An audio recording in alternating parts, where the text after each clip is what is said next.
champions. I got a ring to think then again. I'm such a winner, I'll win again. Some think I'm a Viking or maybe a wizard. I feel like I'm both when I'm in the ring. Victory brings serenity. I give them a three-piece after the three-peat, and then I leave with the trinity. True baller got all the amenities. All the others just wanna be mini-me's. Haters mad when they in my vicinity. What's up, everybody? Welcome to day 4 of Acquisitions Week. Can't believe we're already 4 days in. We've got special guests with me today. I've got my partner, Mr. Nick Robbins. What's up, Nick? What's up, y'all? I'm so excited about today. Yes, and for the first time ever, we've got a member of the team of PropertyLeads over there. James, how long we've been working with you guys? 6 months? Yeah, 6-8 months. Yeah. And dude, it's been incredible. Love working with you guys. So we got James from PropertyLeads. So the way that we're going to do this today, because the title is how to close more deals with PropertyLeads. So we're going to divide and conquer today. So Nick and James, they're going to showcase the PropertyLeads platform, some secret sauce, how to use the bidding system, how to get the best leads, how to maximize your budget. Simultaneous to while that's going on, I'm going to be calling PropertyLeads. So I'm going to be trying to lock stuff up. So every now and then they might be mid-sentence, midpoint. I'll have to interrupt them if I get a seller online. But this also will fuel you guys with plenty of content. So you don't have to wait and listen to me leave voicemails and stuff like that. So that being said, I'm going to throw it over to Nick and James. Y'all start showing the platform. I'm going to start dialing. All right. So first of all, I want to tell everyone watching this that we met Andy, who's the co-founder of PropertyLeads, about 6 months ago. We've introduced him to the community after RJ's first live. I believe, RJ, you locked up 3 contracts and 30 dials. Like, it was wild. And we were testing it, right? And then we introduced you to our community. And James is inside our community. And how often, every day we see someone close a new contract from PropertyLeads. So lead quality is amazing. And we're going to watch RJ lock up some today. But the first place I want to get started, James, is how do you guys track your lead quality? This was one of the most interesting things that Andy had shared with me. So how do you guys track the lead quality? Are you talking about title transfer? Exactly. Yeah. Okay, cool. Yeah. Happy to share that. It's one of my favorite things to talk about. A lot of times when we're onboarding people, they'll say, well, what do the leads convert at? Like, how many leads do I need to get a deal? And I'm like, I don't know. Like, how good are you at converting? Like, I have no idea. One of the things that we track internally is title transfer data. So what that means is we want to look at from the leads that we generated, let's say in a 6-month period, or 6 months or older, really, how many of those leads actually sold to somebody, right? Because that's how we know if we're actually doing our job. So if somebody calls me and they're like, hey, dude, the leads suck. I'm like, well, they might suck. Like, let's take a look at the data. And we just look at the data. Leads, if somebody had a bad stretch, then we say, hey, like, we think we owe you credit. But if they didn't have a bad stretch, then we just say, hey, like, we got to talk about your sales process there. So it's really nice to be able to look at the data and just know which direction to go. Yeah. I will say that when I talked to Andy about how he measures lead quality, right? Because first and foremost, for those of you who don't know, I've been a lead generator for a decade. I ran a marketing agency for 8 years. I can tell you with 100%. This is RJ Bates. I was calling about your property there on Nita Street. Looked like you had entered it on my website saying that you were looking to sell. Is that correct? Yeah. Awesome. How much were you looking to get for that?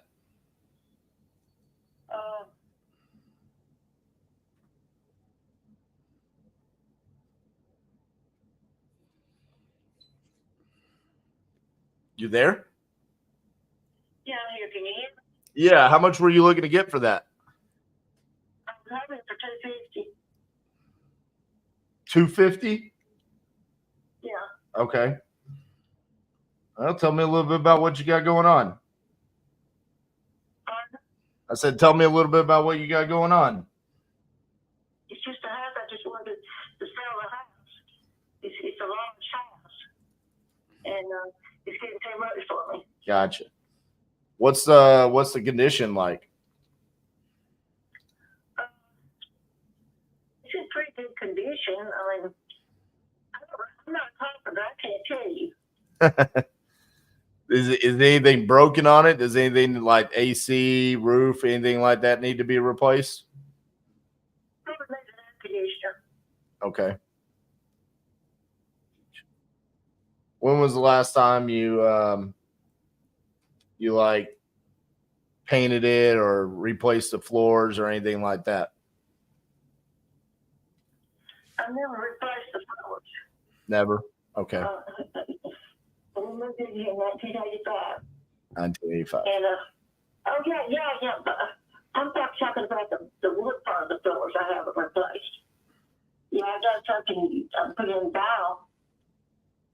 Okay. Gosh, I guess it's been 20 years. It was before Johnny died, and Jonathan got 24 years, and I did it before he died. Okay. All right. And you said it is large. What is it, like 3,100 square feet? Yeah, something like that. Let me think it's 45. Got Or 20, wait a minute. It's about 2,800 feet. Gotcha. Okay. You've got a 4 bedrooms. It's 4 bedrooms and 3 baths. okay. And you've got a large lot too. Yeah, I do. Well, the lot's right at 2 acres. Okay. Well, if you don't mind me asking, you said 250,000. How did you come up with that number? Someone told me that I could get 250 for it. Okay. Was that a realtor or a friend, or who was that? It was a realtor. Gotcha. So are you thinking about listing it on the market if you don't get an offer from an investor? I don't know. What's the market like? It's a little bit interesting because, you know, it's election time. So everybody gets a little bit skittish around election time. You know what I'm saying? No. So everybody normally, you know, about this time of the year on elections gets a little bit, they don't know what's going to happen, right? Who's going to get elected? What's that going to do to interest rates and stuff like that? So it's always a little bit unique. Outside of that, I mean, it's about the same as it has been over the past couple of years. You know, interest rates really changed in 2022, but outside of that, it's been pretty normal over the past 2 years.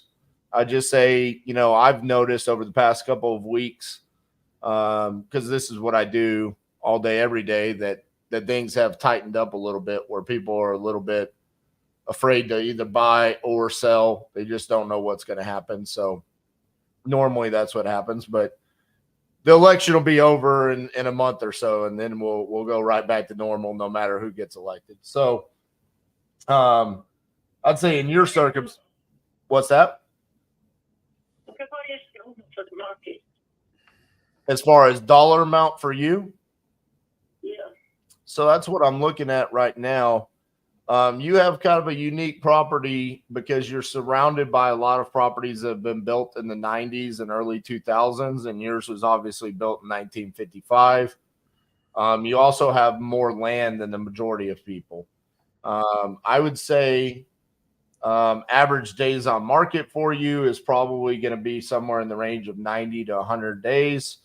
And then depending upon the condition, I could see on the market your house going anywhere between probably 250 to 300,000.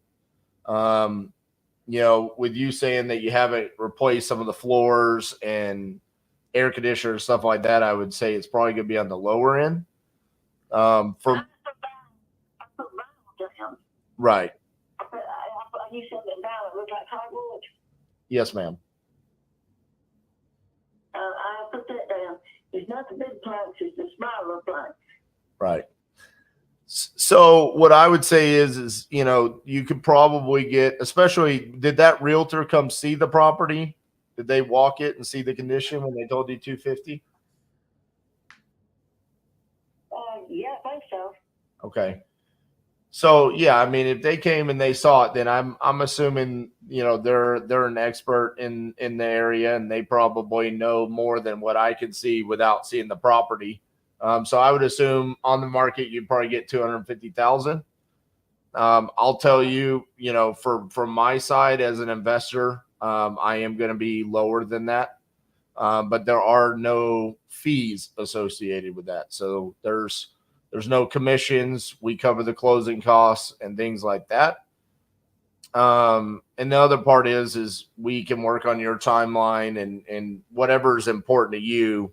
If that is of importance, then we can work around that. If you're just trying to get the most money out of the property, then I would suggest listing it with the realtor on the market. Mm-hmm. So really, that's up to you on what's the most important aspect of this transaction for you. Is it to get the most money? Well, he told me to sell it. See, I'm just one woman, and I'm not capable of a lot of things. And I can't do all the things that you would normally do for yourself. My husband was still alive, we would. But right now, you know, I'm by myself and don't have any options other than that. Right. Well, I totally get that.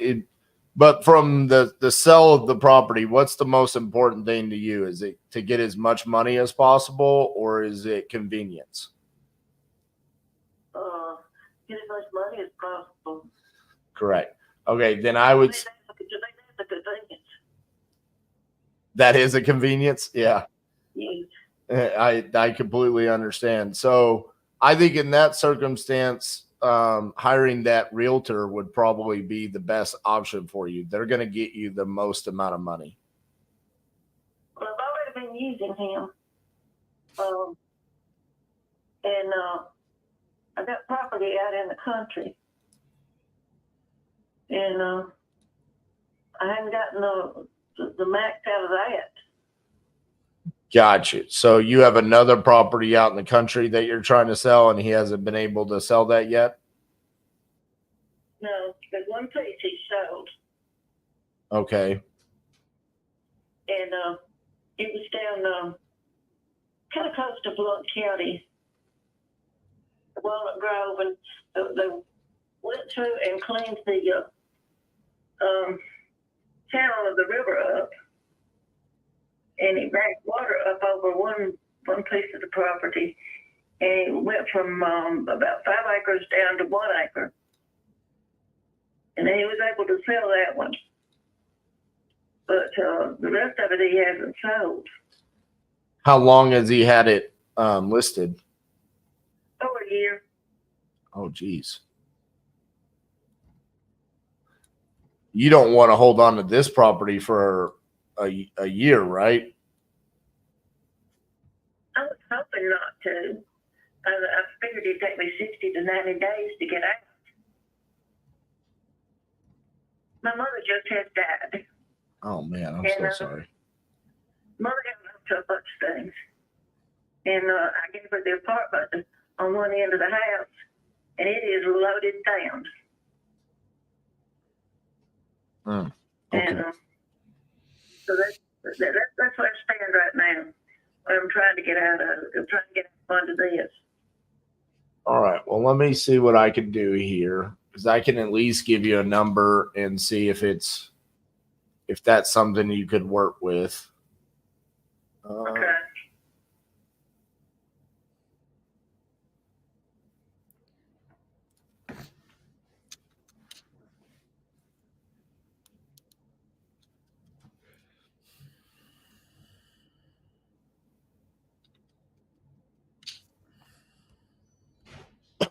Okay.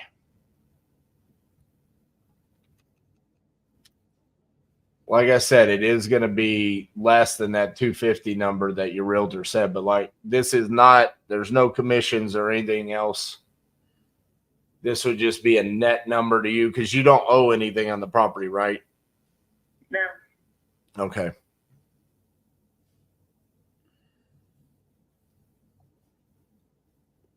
Roughly, we're going to be in the 175 to 180 range.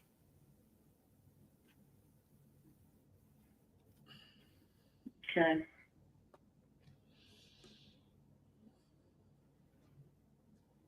How long would it take to sell it? Probably about 30 days. But if you needed more time, we could be ready in 30 days, but we could give you as much time as you need to get your stuff packed up, move, do you have another place to go to? No. What's your plan there? Are you going to buy another house with the proceeds or rent or yeah? Yeah, I'm gonna have to, because I can't pay rent. Right.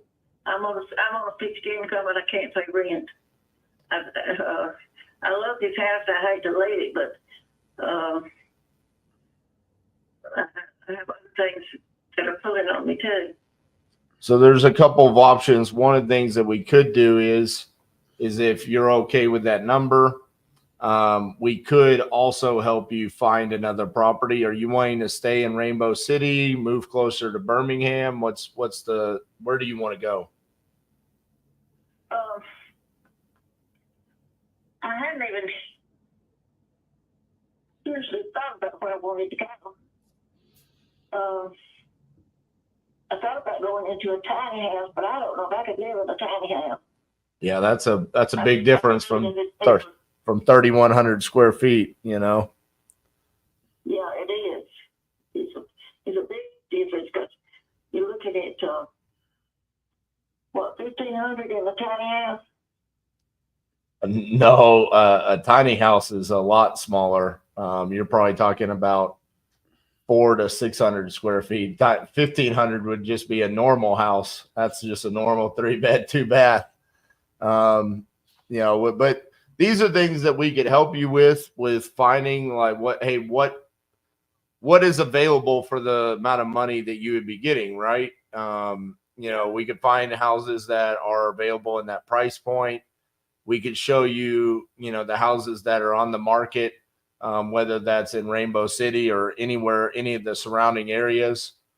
And we can make this a little bit like there doesn't need to be a rush. And this is what I meant by convenience.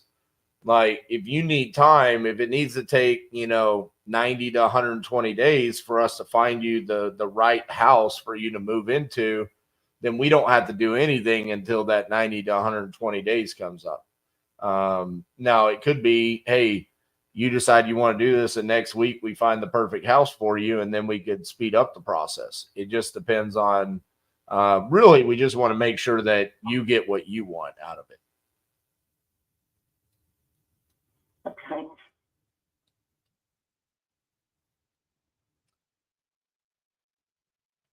You know, when I moved in here, I never thought about ever possibly wanting to move. Ever. But, you know, I didn't see Johnny and my mother both dying. And well, nobody lives forever. I don't know why I didn't think of that. Yeah, it's sometimes that stuff happens and you just don't even know how you would react until it does happen. My dad passed away 12 years ago. Left my mom in the house that they probably planned on living in forever. You know, my grandmother passed away a couple of years ago, and same thing. Suddenly, real estate becomes a part of the reaction, right? Because now it's like, well, what am I going to do with all of this house? What am I going to? This person took care of this. How does that get handled now? So I completely understand, and I know it's a tough situation. That's why I wanted to just be upfront with you early on, where it's like, hey, I know that you could get more money with listing with a realtor, but I also know that there's no guarantee that you're going to get that amount of money. And I know that it can be a lengthy process. And so if there's an opportunity for us to be able to come in and give you still a significant amount of money, and help you find a new place and do it on a time frame where you're not stressed about whether or not your house is going to sell. It's just you're more focused on finding the new home. Then I think that's definitely, we would be the right solution for you in that case. Okay, and who are y'all? My name is RJ Bates, and my company is Titanium Investments. And the person that I would want to help you find your new home, her name is Kaylin Sargent. Mhm.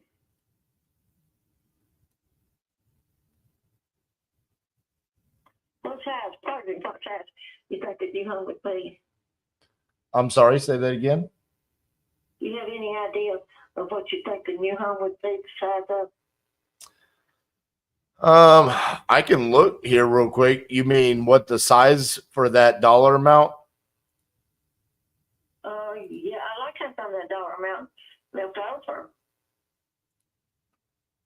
Let's see. There's a property inside of Rainbow City that's for sale for $185,000. It's a 2-bed, 2-bath, 1,500 square feet. So literally the size that you said.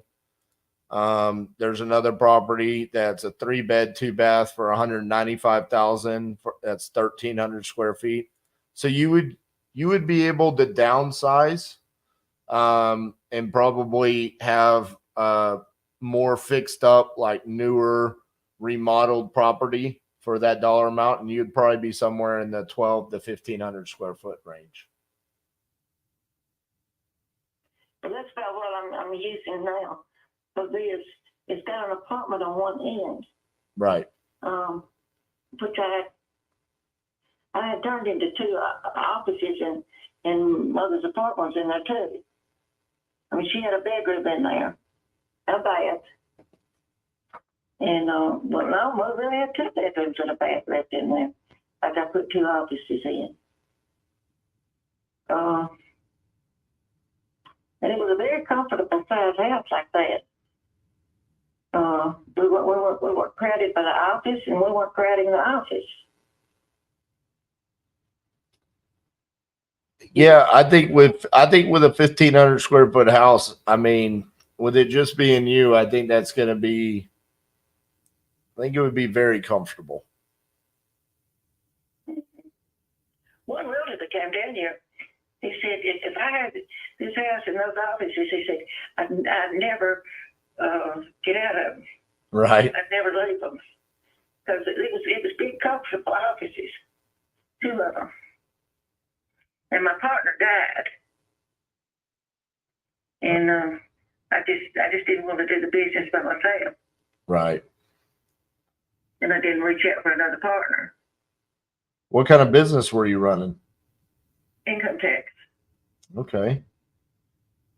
Did you like doing that? Accounting and income tax. And what did you ask me?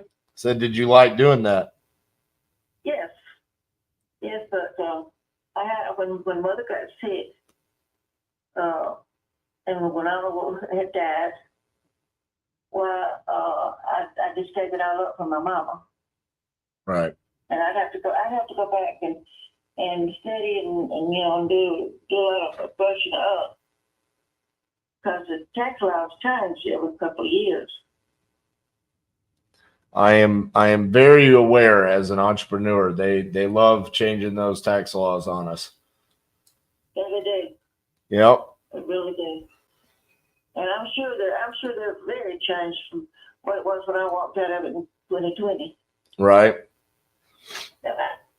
Tax season I did. And I'd be afraid to go back into it now without a lot of studying. Well, let me ask you, I mean, I know that this is the first time we've talked and it's kind of out of the blue. But it looks like you need to sell the house, right? It's too big for you.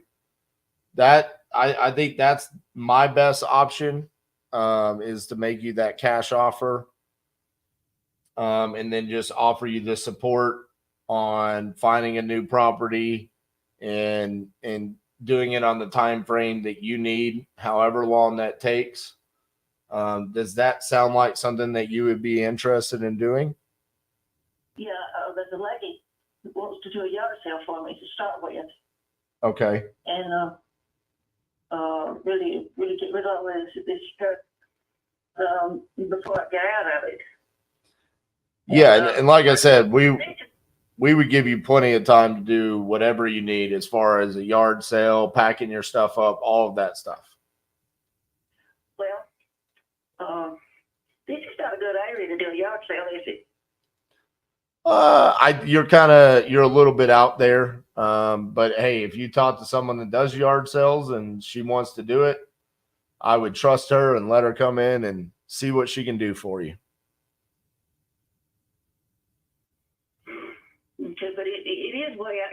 I had a yard sale one time after I first moved down here, and there wasn't many people showed up. Right. I'm serious. And we had that whole front yard full.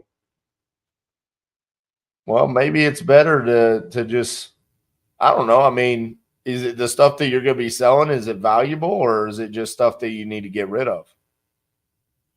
But mostly stuff that I don't have room for. If I move somewhere else, that would be the problem. Right. So I would need to get rid of some of it. Yeah. It might be best just to get rid of it instead of trying to sell it. Just, I mean, I know we cherish our belongings, but if you're selling it and you feel like the yard sale might be difficult, it might be best just to get rid of it, Well, how do you get rid of it? Oh, there's people you could call and say, hey, come out here, and they'll just come out and they'll literally just remove it and either sell it themselves or just trash it, depending on if it has any value or not. That's a lot of times when we buy houses and people want to leave the stuff, that's what we do, is we kind of just come in and go through it, see if there's anything valuable. If there's not, then we just trash it, to be honest with you. When they sell it as is, that's what you do with it? Right. So there's times where people just say, hey, I can't take this. But with everything that we do like that, which we could do that with you, I'll just be honest with you, it cost us money to remove that. So then it's less money that we give you. So I'd prefer to give you as much as I possibly can. And if we could figure out a time frame in which you could, either give it away or do a yard sale or whatever we need to do, then we give you that time to do that. Mm-hmm. That kind of sounds like a winner to me. That if I couldn't sell it in the yard sale, then I could just sell it as is. Right. The stuff in it, is that what you're saying? Yes, ma'am. It's one of the strangest closes of all time. Yeah, I mean, we could absolutely do that. I mean, we could we would just have to figure out how much it would cost us to remove that stuff, and then we would just deduct that from your proceeds. So we would let you know. But again, you could try to sell it in the meantime and take that time where we're trying to find you another place, and then whatever you need to leave behind, you would just let us know, and we'd figure out how much it would cost to remove it, and then we would deduct that from your price.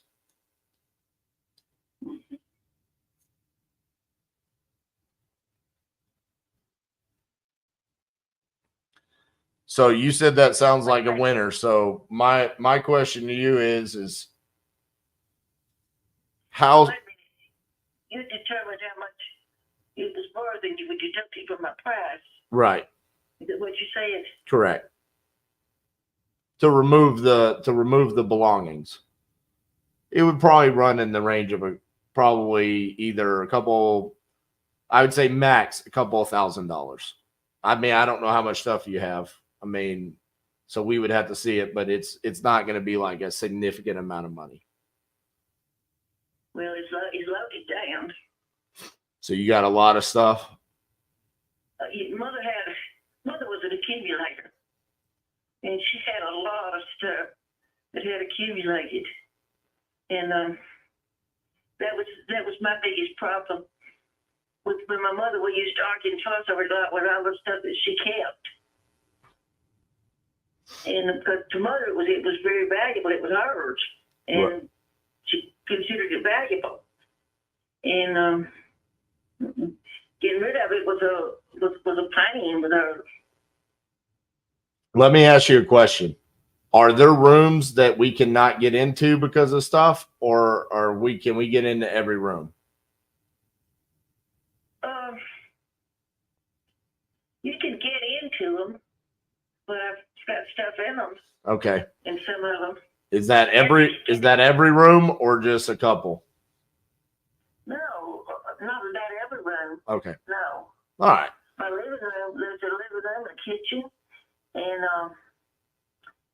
this bedroom that I'm in, and there's 2 bedrooms on over, and a bath. It's got 3 baths and 4 bedrooms. Yes, ma'am.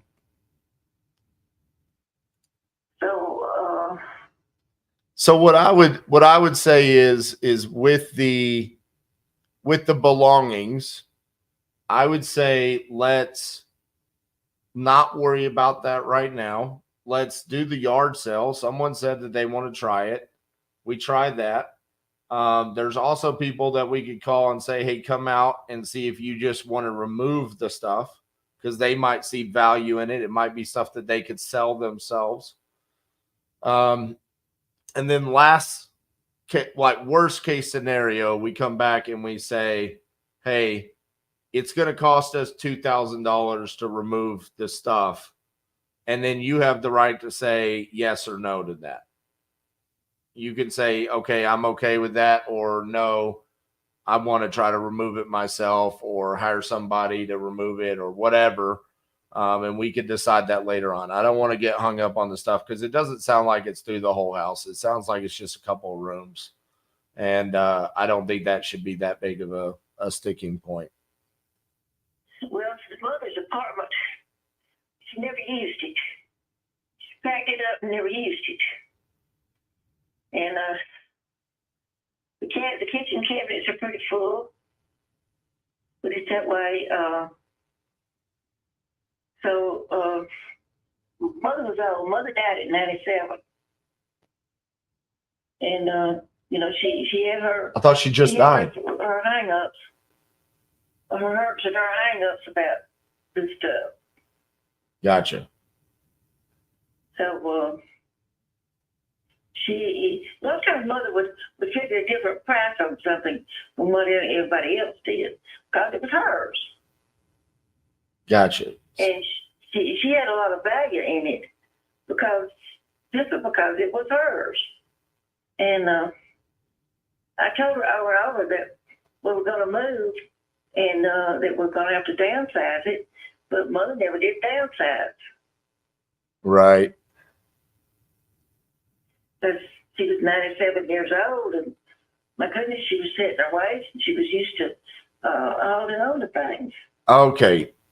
I was so confused there for a second. I now, when you said 97, I thought you meant she passed away in 97, but she was 97 years old when she passed away.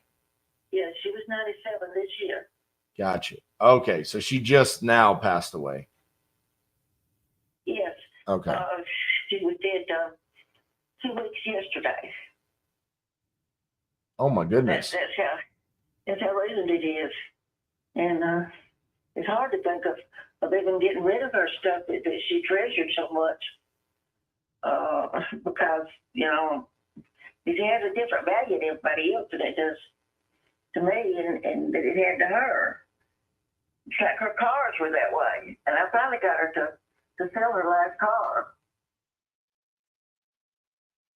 Man, I'm so sorry to hear that. I didn't realize it was so recent. It was.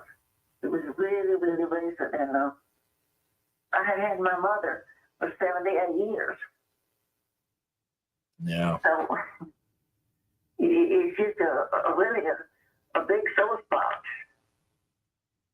I understand. There's a lot of hooks and hang-ups on it. My children don't help me. They didn't help any with mother while she was sick.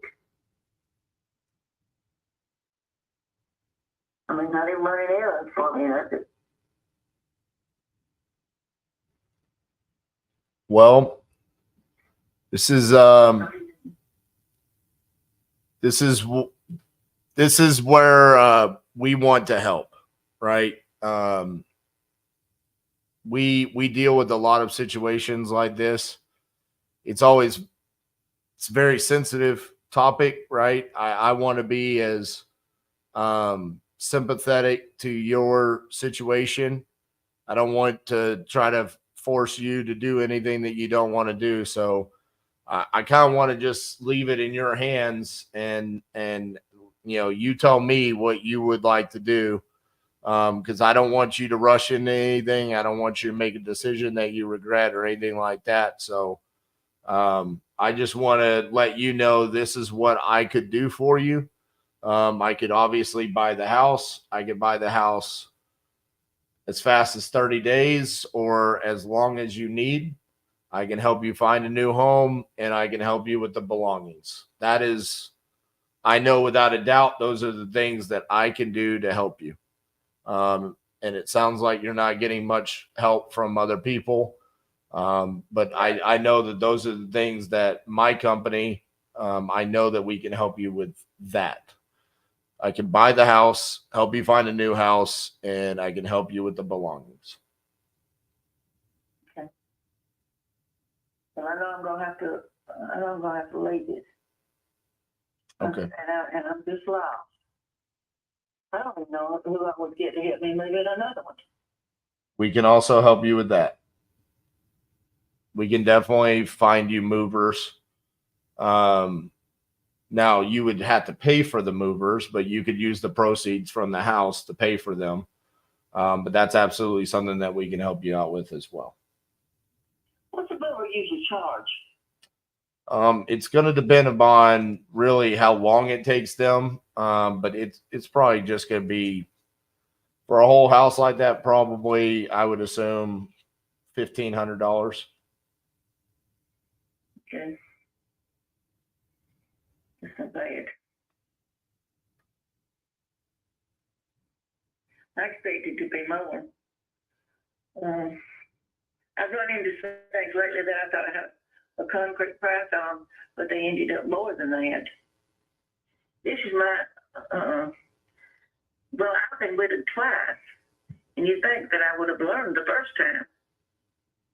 But I got pretty well settled in this house, and he seemed to like it, and he seemed like it was going to work. But my mama had different ideas. Very different ideas. And she clashed. On the second marriage, she clashed. On the first one, she didn't. But the second marriage, she really clashed. And then I'm left here holding the bag of all of it. Right. Well, what if we do this? I think I have. Are you at the house every day? Yes, I'm at the. Yeah. Just about every day. Sometimes, it's on up in the day before I leave. Right. What if I call Kaylin, the person that would help you find the new house, and I have Kaylin come out to the house, sit down, talk to you about what you're looking for with your new house, the areas in which you'd be open to move to. She could probably bring a computer and show you what properties are available, so you gotta start getting an idea of what it would look like to move into a new home. And if you like working with Kaylin and you feel like that could be an opportunity, then I can also have her bring the contract for the purchase of this property, and y'all can talk about that and see if this is something you want to move forward with working with us. And that would also allow us to see how many belongings are there in the different rooms and we could probably get a better idea of pricing that out. Does that sound like something that you'd be open to doing? Yeah, now that's a girl Yes. that has gotten a little bit involved in this. You know, she told about that she wanted this done and that done. But I think that what she's wanting to do is to purchase this house for her son. And so I don't think she wouldn't have access to funds like you do. Correct. And so I don't know if she could do it for him or not. And who is that? Is that a neighbor or who is that? It's a friend that I've had for years, and she has a son, and that son has kind of dictated her. In fact, he ruined one relationship for her because he's just gonna move in when he got ready, and take his wife and kids in. Right. Well, one of the things that I've always tried to stick to, and I haven't done a perfect job of it, but I try not to mix friends and family and business. It normally doesn't work out too well. So maybe that's something to keep in mind. But if you haven't signed a contract with them or anything like that, then No contract. Yeah, then you could proceed with whoever you would like, whether it's somebody else, us, or anybody. Yeah. So would you like for me to call Kaylin and see when she's available to come out there, and then I could give you a call back and we could get scheduled that meeting? Yeah. Okay. Well, let me do that real quick. Let me call Kaylin and see when she's available. And then are you available tomorrow if she is? Oh, yeah, I think so. Okay. I'm trying to find my cell phone, see if it's your handy, because I've got so many spam calls. It calls in on this phone. It's unreal. Well, save this number because this is definitely not a spam call. And this is the one that I'd be calling you back from, okay?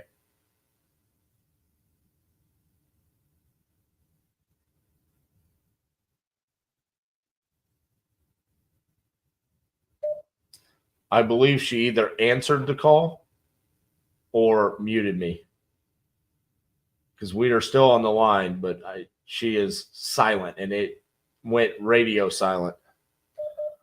Did you mute me on accident?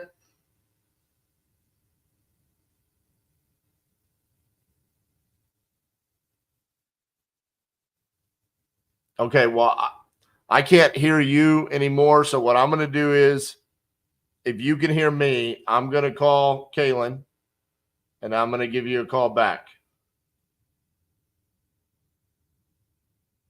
I hope you heard that. Man, okay. All right. Whoa. What a Bro, call. I've been doing live seller calls for almost 5 years now. That is one of the crazier ones. And it would happen. Amazing job hanging in there. Thank you. A few minutes in, I would have been like, yeah, I'm going to move on. That's why I was not good at real estate right there. Yeah. Well, I'll be honest with you. I mean, I thought the same thing. I mean, I was like, okay, she's just going to talk my ear off and this isn't going to go anywhere. And she wants too much. I mean, we were $75,000 apart. But again, this is where I saw some of the comments, $75,000 apart, but asking questions, listening, identifying. Dude, I don't think we found out until 25, 30 minutes into the call about certain aspects of what were important, her pain, her motivation. It's crazy. I want to say a couple of things here, and then I'll let you guys get back to what y'all are doing. Shalomi says you guys advertise iSpeed to lead and pay property leads. So to be clear, we advertise we use, okay, 3 different PPL companies: Lead Zolo, Property Leads, Speed to Lead. Okay. The reason why is because one, they all have different platforms and different strengths. I'm not going to talk about the strengths of LeadZolo and Speed to Lead and just respect out of James and Property Leads today, because they are the ones that are here. What I will say is one of Property Leads' strengths is their SEO leads. And straight up, LeadZolo and Speed to Lead know that. I'm great friends with Gene over at Speed to Lead, and he has called me repeatedly, and he's like, dude, I know Property Leads kicks the shit out of me with their SEO leads. I cannot compete with them. So he knows that. And anyone that has ever received an SEO lead knows it's the best lead that you could ever get, because they were actively searching us out. It was not we paid to get in front of them. They were seeking us more than anything. And so that's one of the things that I love about Property Leads. So with that being said, fellas, I want to go get a hold of another lead and Kaylin and see if we can Let's do it. Y'all do y'all's thing. All right. So we were actually just talking about lead quality, and then we'll dive into the platform, right? And one of the things that I wanted to share after generating hundreds of thousands of leads for many different industries, lead quality is subjective. It's 100% a subjective thing. It's very difficult to define an objective metric on this for any type of lead quality, because good lead sent to one person might be amazing and they might crush. Sent somewhere else might go nowhere because of the sales process. And that's what you're saying, James. As far as a title transfer, this is the first time I'd heard anyone talk about how we prove the quality of our leads. And I believe, if I'm not mistaken, James, within the first 3 months, there's 1 out of 3 leads you guys generate transfers title. And then within 6 months, it's 1 out of 2. Yep. Yeah, that's the target. There's been times where it's not been that. And I've said, hey, like, I think you deserve a credit. And there's been other times where it was well above that. And I say, hey, like, you just got to do a little better at real estate. I love it. I love it. So the lead quality is amazing. So let's talk about Property Leads, what it is, how it works, all that good stuff, right? So if you just want to give us a quick overview, stuff like you're in all 50 states, the difference of the national, the bidding system, all that good stuff. Yeah. RJ touched on it a little bit. We're really heavy on the organic SEO side of things. We do paid ads, which is just another form of paid SEO essentially. And then, anything inbound, I guess, is the best way that I would describe it. We do anything inbound, anything under the sun that's an inbound type lead, we do it. And then what we do is we rate each source using that title transfer data. And if we see that something's not transferring at a high enough rate to where we're satisfied and we think we give you a shot to win, then we just cut it. In terms of the platform, it's a bidding system. So you, as the lead buyer or client investor, you have full range on what you bid on any county. There's a number of different strategies. It really depends on what your goals are in real estate and what you're looking to do. Somebody that strictly wholesales may have a much different strategy than somebody that wholesales and does a lot of different exit strategies, novations, fix and flips, creative finance. How new you are or how seasoned you are can also affect like what you should bid in particular counties. It's not uncommon where somebody newer to real estate will come onto the platform and they'll be in a really major MSA that has a lot of competition, but they want leads because they're like, man, I'm gonna get this going and be a millionaire in like 3 hours. And so they'll start bidding, really high, and then they realize that the skill set piece just isn't there yet.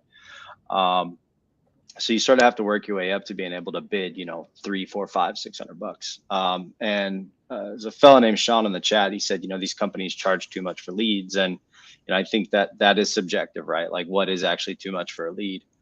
Because if I said that I could send you a lead and it would cost $1,000, but I guarantee it's going to close every time, I promise you would buy that lead every time. So lead price is subjective to like the value you think the PPL companies can bring.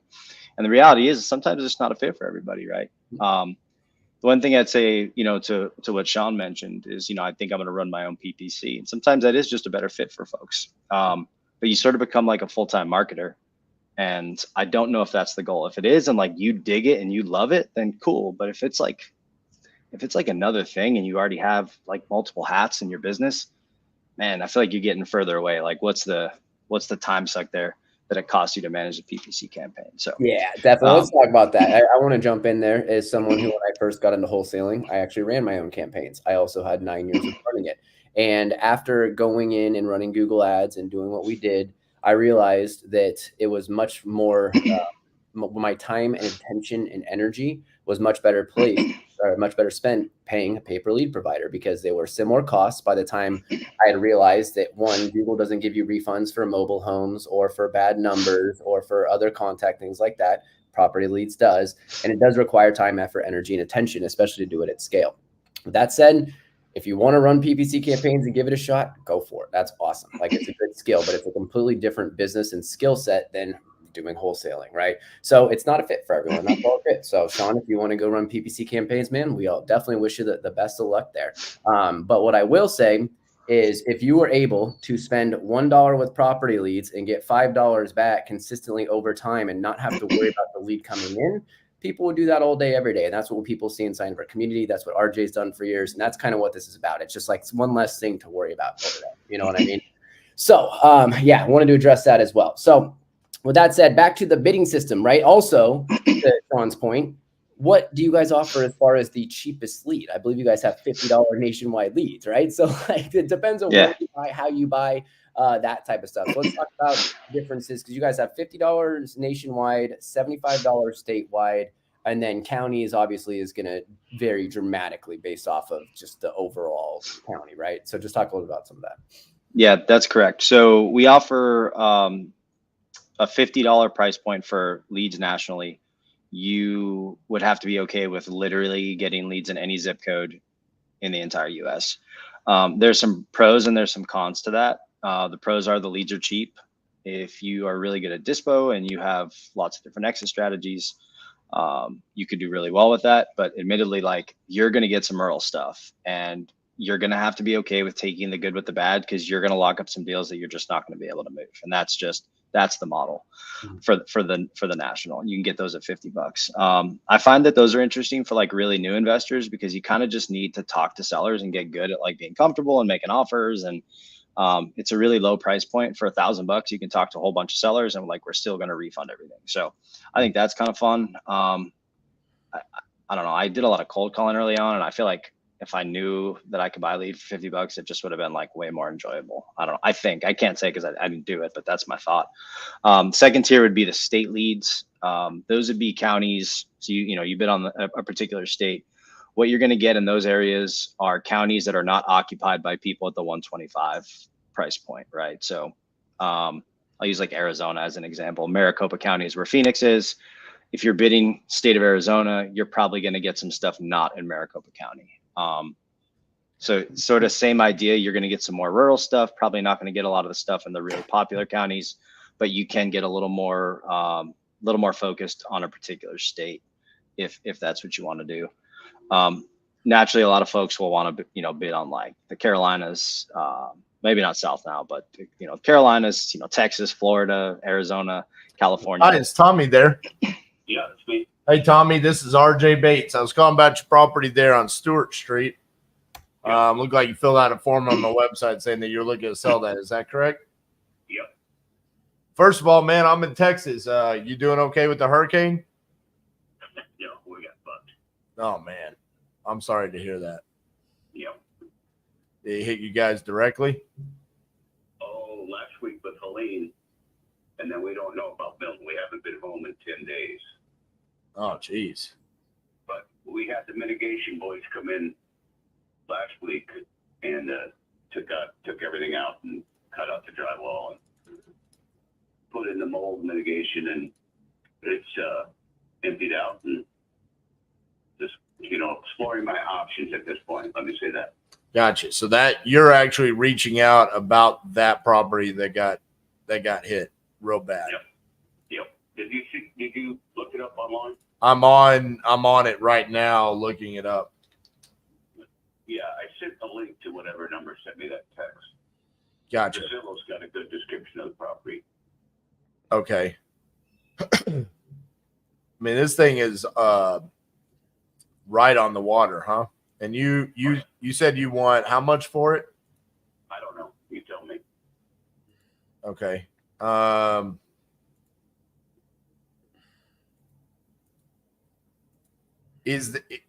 Do we have any structural damage to it, or is it just it flooded? Yeah, structural damage. Got a brand new standing seam 5B roof. Okay. After Ian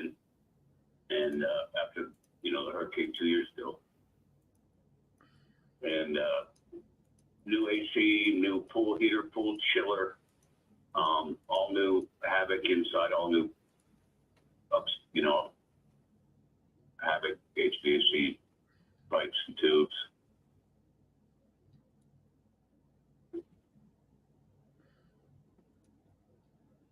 All right. There is like a huge price difference between the ones on the water and the ones not on the water. Am I correct on that? Oh, absolutely. So it's only 800. Are you looking at the photos yet? Well, yeah, I've looked at the photos on the house. I'm looking at comps right now of properties that are listed. Oh yeah. You know what? You got to be on the water. It's only we're out, and less than you're out in the bay in 800 yards, and then you're out in the Gulf of Mexico in about 8 minutes. Out Stump Pass if you got a fast enough boat.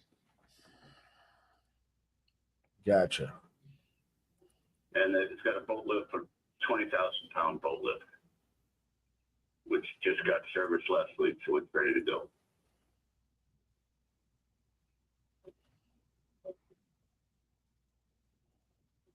All right. Is this where you live, or is this like a secondary home? Oh no, we live there. So if I said, hey, I want to pay you this much, and you said that sounds good, you got a place to go, or are you going to be buying a place, or what's the plan? We have a place in Colorado, still in Steamboat, Colorado. That's our vacation home. Gotcha. Where in Texas are you? Is that where you said you're? Yeah, Fort Worth. All right. All right. How long has this thing been on the market? 118 days. Okay. What has? There's a house on Suncrest, right on the water. Yeah, 1.3 or something. Yeah. 1.5. That house is pretty beat up. But anyways, go ahead. Seems like they're asking a lot, don't you think? Well, it's on the bay. It's a gut job. You don't have to redo it. I mean, based off of where your house is sitting, do you consider yourself on the bay? No, it's 800 yards. You see the picture running out? I do. On the north side of the house is a 7 square mile nature preserve. Right. All the bird watchers and the old people, they go there every day and hang out all day. And fishing's insanely incredible right out there on the flats for redfish, tarpon, and of course trout. Right. And we have manatees that live in our backyard all summer long. That's awesome. Dolphins. Yeah, we got them named. We got Manny, old Scarred Up, and Marky Mark, because they got boat scars on them from when they get hit by props. So did you name them that, or did somebody else? No, my wife names them. That's awesome. I can send you a video of Manny. He's pretty cute.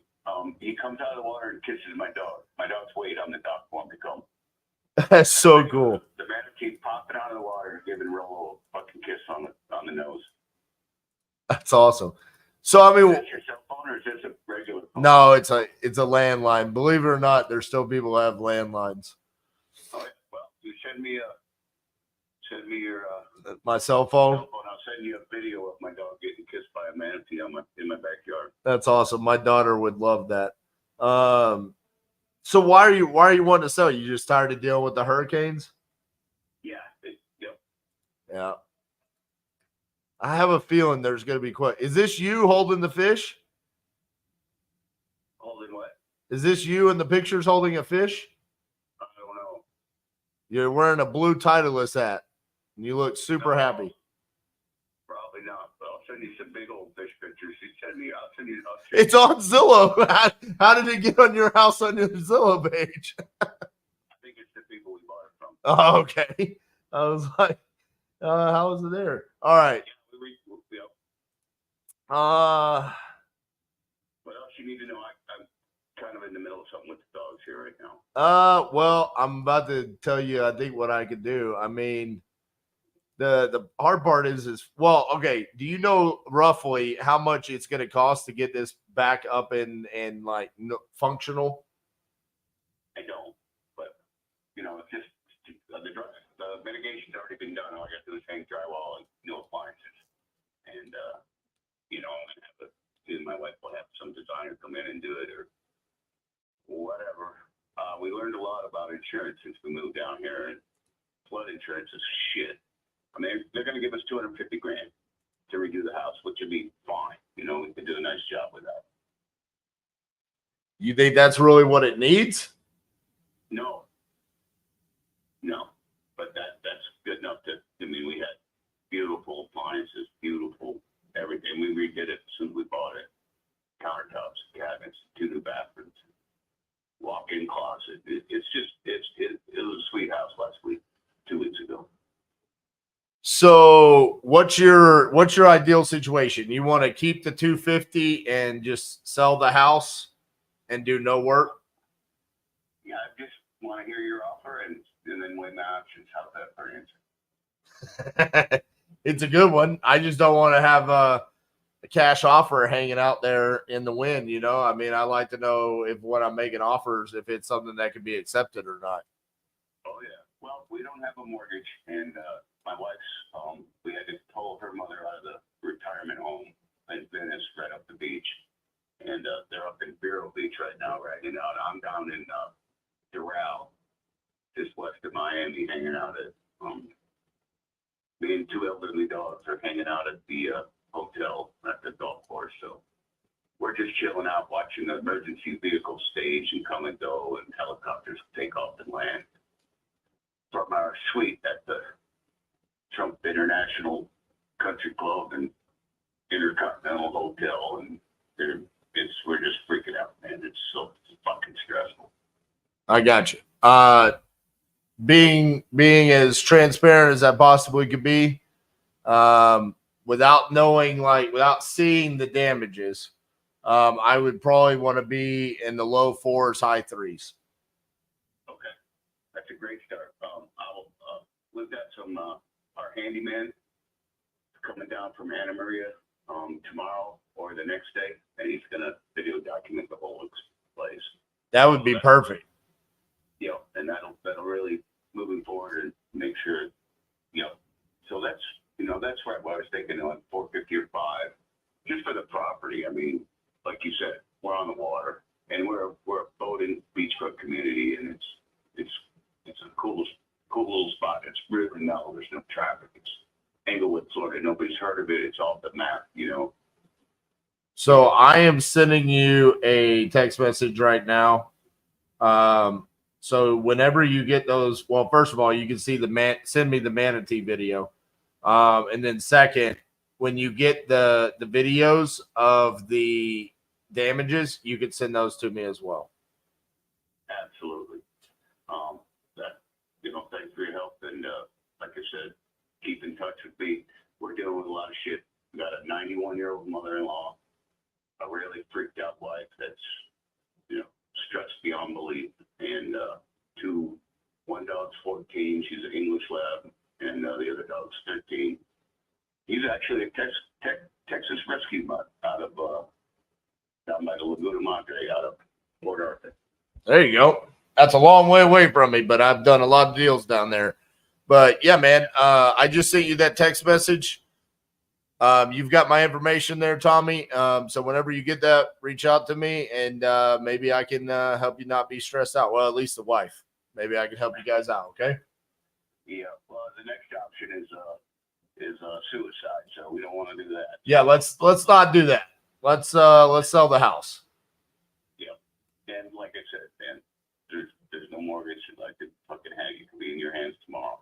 All right. Well, but that's a decision that I'm not making alone. It's the wife, and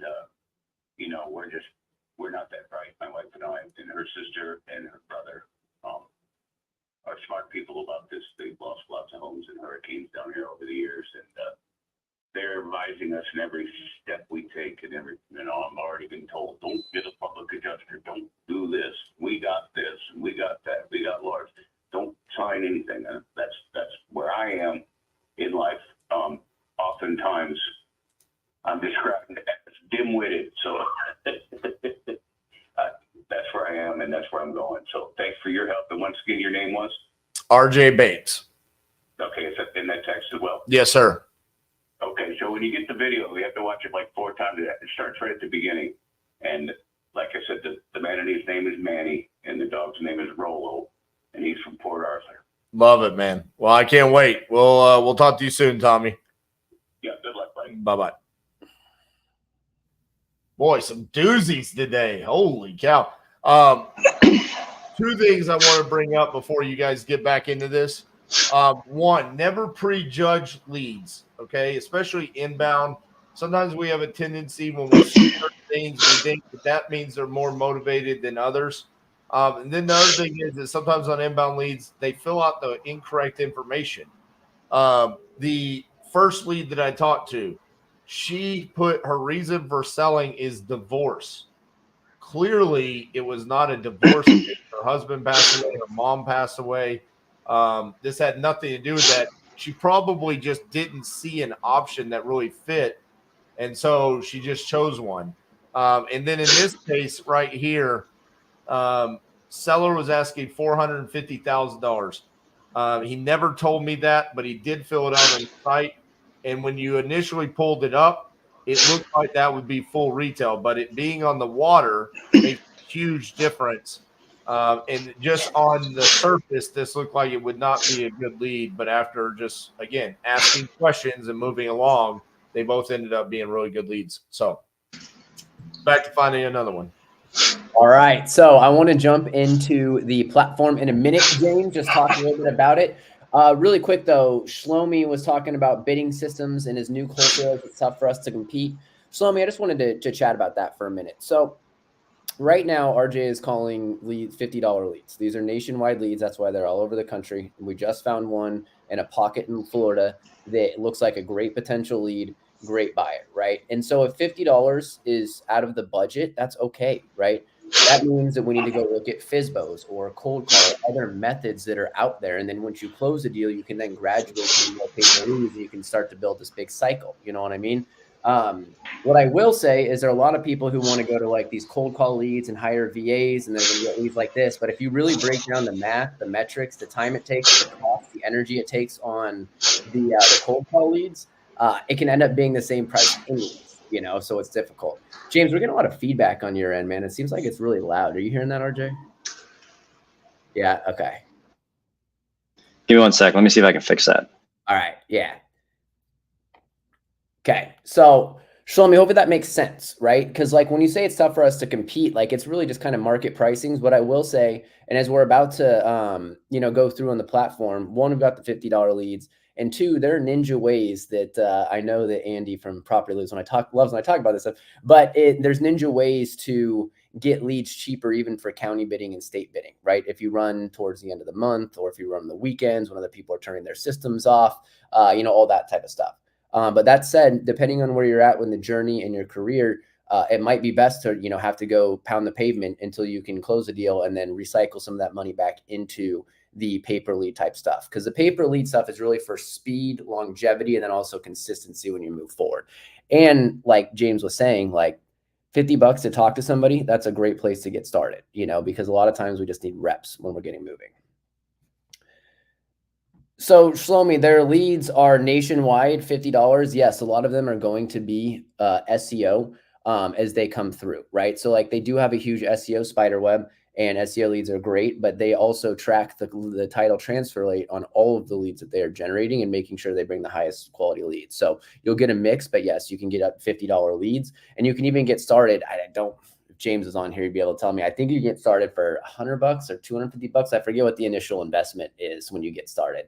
What is that, James? Is it 100 to get started, 125? 200? It's a 2 lead deposit. If you do the $50 leads though, there's a minimum deposit of 125. So okay. you basically just do like a half a lead on top of that. So perfect. Awesome. So what I want to talk about now is a little bit about the system, the platform, James, and I want to talk about some best practices that people are using who are closing deals at a ridiculous rate, right? And I see this, and James sees this inside our university community. Every day we see people closing deals using PropertyLeads, right? And a lot of them have heard some of the stuff James is about to share. So James, if you just want to give a quick overview of the platform, what it looks like, and then is RJ on a call? Maybe he's leaving a He voicemail. might. And then we will talk about some of those little ninja things, running overnight, running weekends, how the bidding system works. Okay. Yeah. Do you want me to do the screen share now? Yeah, let's give it a shot. Now a good time for that? Okay, Yeah. cool. Oh, maybe not. Yeah, I'll wait. No worries. Let's see what we've got. I just need it either gotten rid of, and I just need about 5,000 in my pocket to move, and that's it. So maybe the 85,000. So that pays off the mortgage and gives you money in your pocket to get out of there. Do believe. All right. I saw you put on here that it's the reason for selling is foreclosure. Are you behind on payments? Yeah. How far behind are we? In the foreclosure part yet. I do believe it might hit next month though. Gotcha. Okay, so we've got a little bit of time. All right. Let me see. What's the condition like? Is it in good condition? Does it need work? Do need to work. Like, The AC's out. The ductwork has holes in it. Front windows boarded up. Not the whole thing. Part of it. Part of the carpet's ripped up because the dog ruined the carpet. okay. And the plumbing in the bathroom is a little wonky.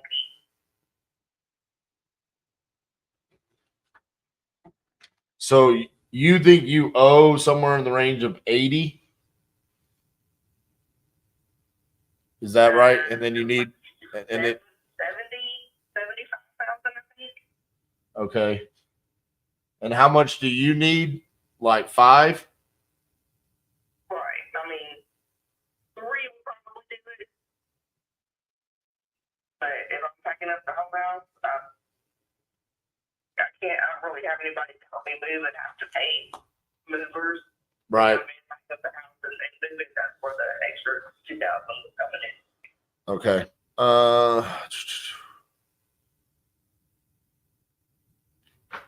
So it's like 1,000 square feet. It needs some plumbing work, some flooring work, paint. You said AC? Yep. What about the roof? Okay. So realistically, like just a cosmetic update interior, right? Yeah, pretty much.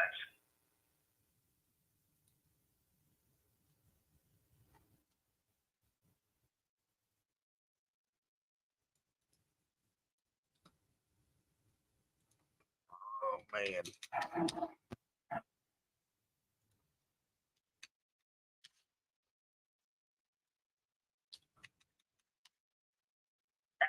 The last time I got the appraisal thing in the mail, it was appraised at like 90,000. Right. From like the taxes. Yeah. Right. Okay.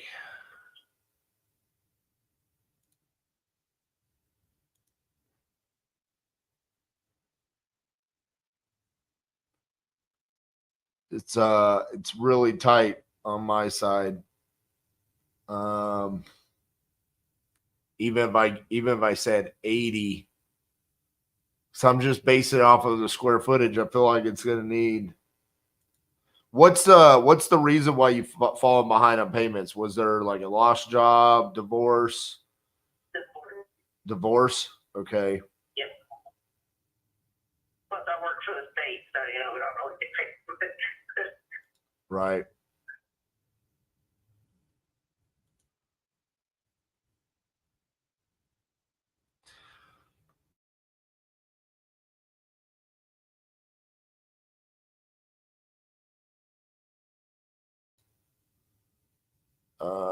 Maybe I just saw a property on Darby Street that doesn't look like it's too great.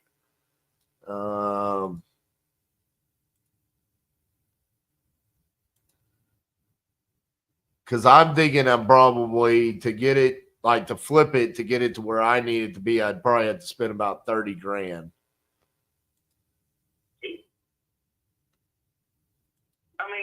can see it. Makes sense. Say that again. I said I can see that. Yeah. So if I were to buy it for 80, put 30 into it, then I got closing costs on both front and back side, and then holding costs. I mean, it doesn't leave me a lot of room there.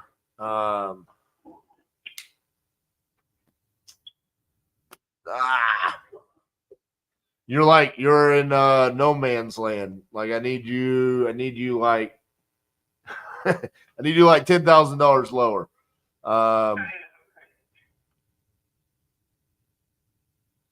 I'm almost wondering if like the best option would be a short sell. Have you thought about doing that?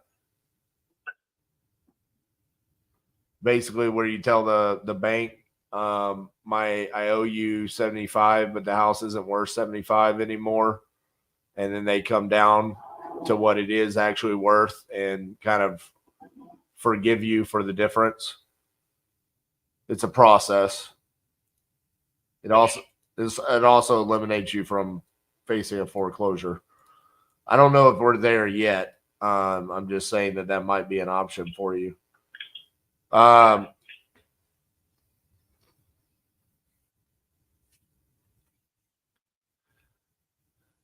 So one of the things I'm seeing is that there is a little bit of conflicting information as far as like I see one property that's for sale for 140,000. It's not really fixed up, but it hasn't sold, so it doesn't necessarily mean too much to me. But I'm just curious if maybe the house could, without putting 30 into it, is there a chance that we can put 15 in it and sell it close to that number?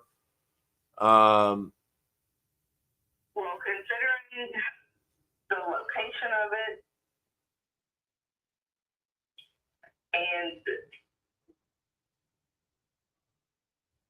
because it's 2 bedrooms, 1 bath with the garage and a laundry room that's big enough to be a bedroom or office, plus the fenced-in backyard.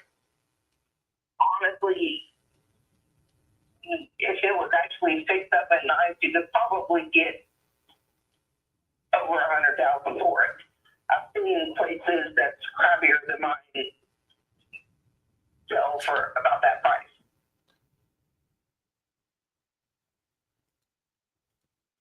Because it's pretty people in Brick City here apparently finished it.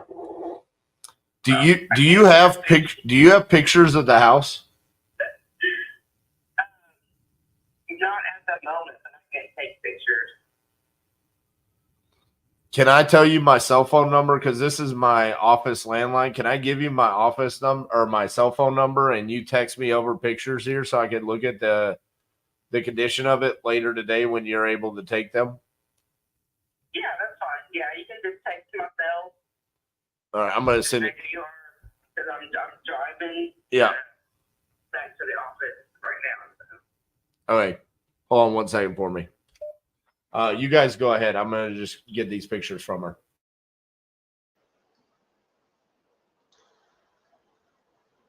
Muted. Now my mic is not muted. All right. So James, I will tell you that a little bit of the conversation here in regards to being a little bit like overwhelmed with the bidding system is not uncommon, and a lot of people tend to feel that way. And what I want to do is just, if you want to take us back a little bit and just talk a little bit about it, kind of explain how some of it works, the on-off, things like that. Because what I will say is the more I've learned and studied the bidding system, the more I realize that, one, it is pretty intuitive and easy to use, and two, using it strategically can really lower your actual overall costs as well. Okay, I'll just show it. Maybe the visual will help. Yeah. Okay, let me do that. Okay, can you see my screen, Nick? I cannot.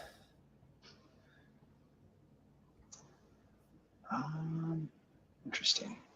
Does So it I've say- never shared a screen on StreamYard. Do you see the present down on the bottom?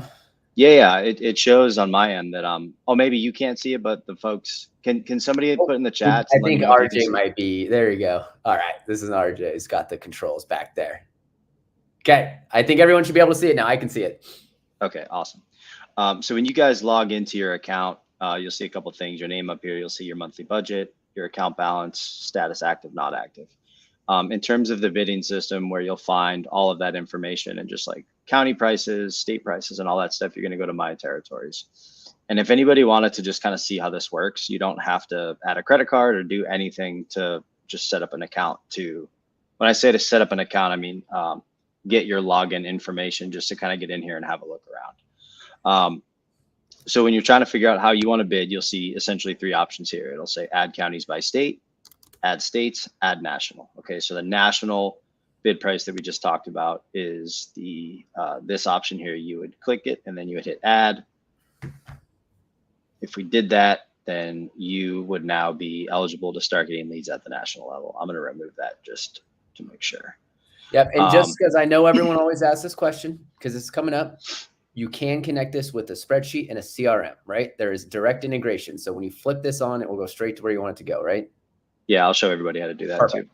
Too. State level, same thing. All the states pop up.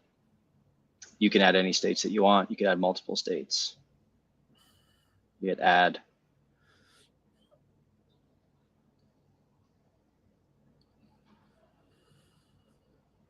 And you'll see that all the states get added here. And you can also remove any county, any filter set, any state, national that you're looking to remove pretty easily. Now, here is the add counties by state. Okay, so this is where I know there's some questions around what the pricing is there. So we'll use Arizona. What you'll see is all of the counties that are in Arizona or in any state that you're looking at, and what your high bid price would be if you decided to add this county. So like this is kind of curious right here to me, that like Yuma County is more expensive than Maricopa, and that Pima is far more expensive than Maricopa. So I think that's really interesting. But what this will, essentially what the 325 is, it's going to want to bring you in at the high bid. Okay. Mm-hmm. So what that tells anybody looking to bid in Maricopa County is that the current high bid is 300. Okay. So let's say we add Maricopa at 325. It's going to bring us in. It's going to show us that we're the high bidder. Now, let's say you don't want to bid 325 in that county. You can reduce your bid price. Now, you'll see as you drop your bid prices, you're no longer the top bid. Okay. Now you can still get leads throughout the month if you're not the top bid, and I'll explain how to do that. In terms of adding counties in even different states, if you guys buy in different areas, you can do California, for example.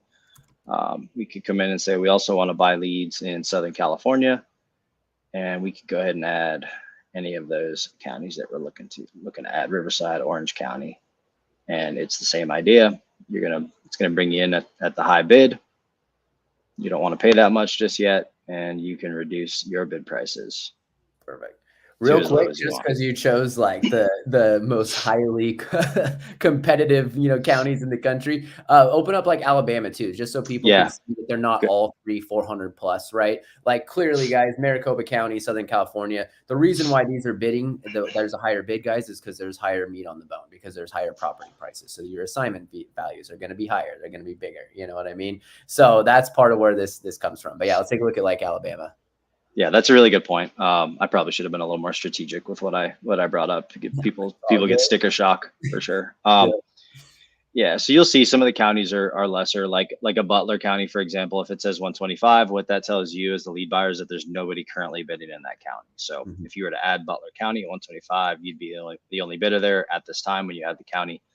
And then you'll see here that you're the top bid at 125. So that means if a lead comes in to Butler, Alabama in 5 minutes and you have funds in your account and you're ready to go, you're going to get that lead. You're going to get all the leads in Butler until you hit your budget for the month.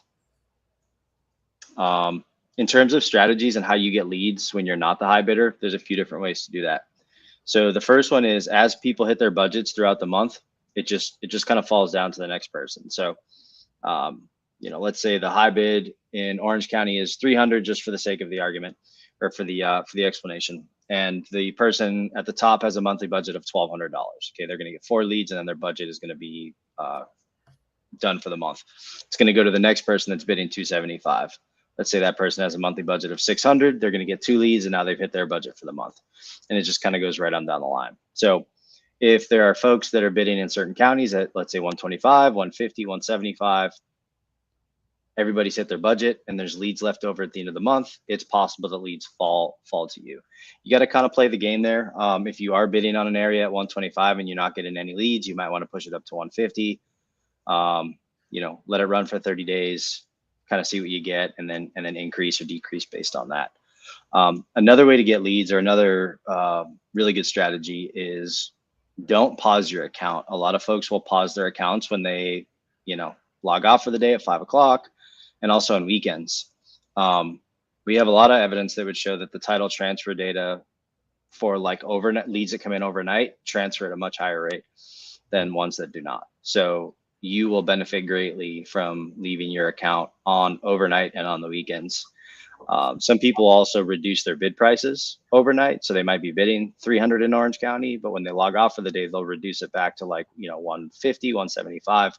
And they'll see if they can catch some other folks that have their accounts paused to try to get some leads at a lesser price. I want to talk really quick about that, because this, and while in a sense, contextually, this is true, this concept of you want to be on a lead like as soon as possible. But that does not mean that you shouldn't do stuff overnight. So in my experience, I experienced something very, very similar, and we had to pivot everything, James, because, and my theory is, and we had evidence to back it up, is that the people who are submitting overnight or in the middle of the night are the ones who are really motivated and pain, right? Because when you wake up in the middle of the night and you opt into something where you want to sell your house fast, you're in the middle of the night, most likely worried about the situation that you are in.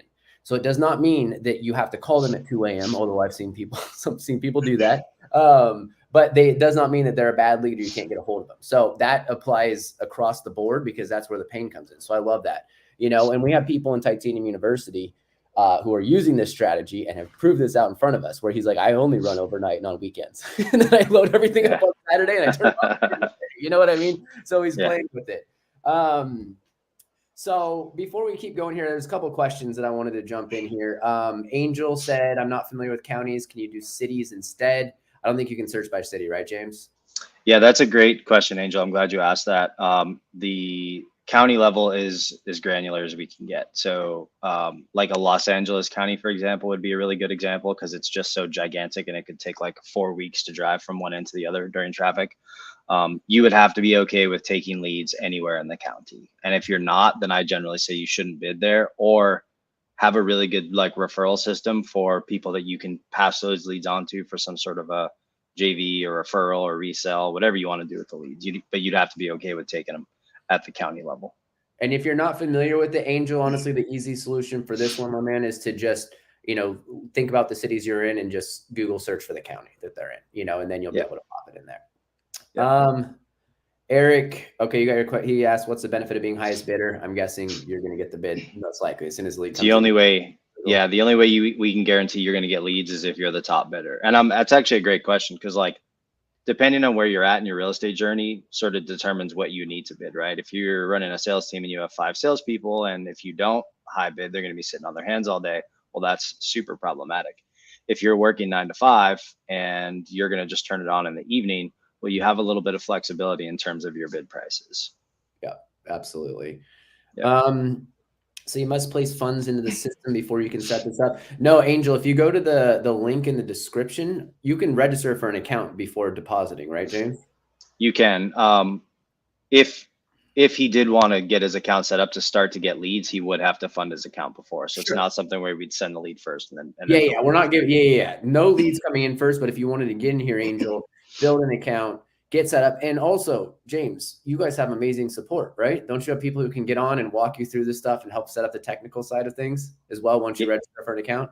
Yeah, I think if anybody's new to PPL, or if they're just a little skeptical, I know people have had experiences in the past that make them a little shy.